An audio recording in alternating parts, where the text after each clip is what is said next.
啦！我哋今日嚟到新嘅 JR 嘅酒店度食啦。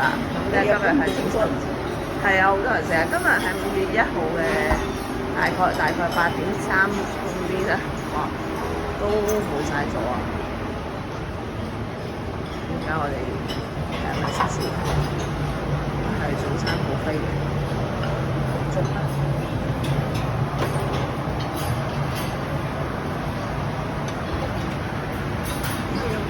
幾款粥啊！呢度最多嘅係粥 morning steak。呢度係喺嗰度重點嘅，係啲醬油啊嗰啲。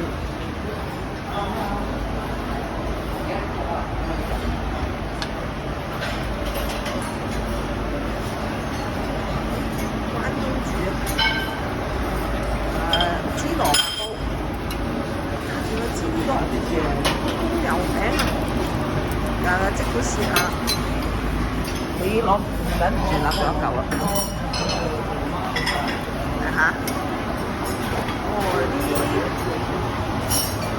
早餐本身係唔錯嘅，另外有我通常必食嘅燕煮蛋啦，乜蛋都得。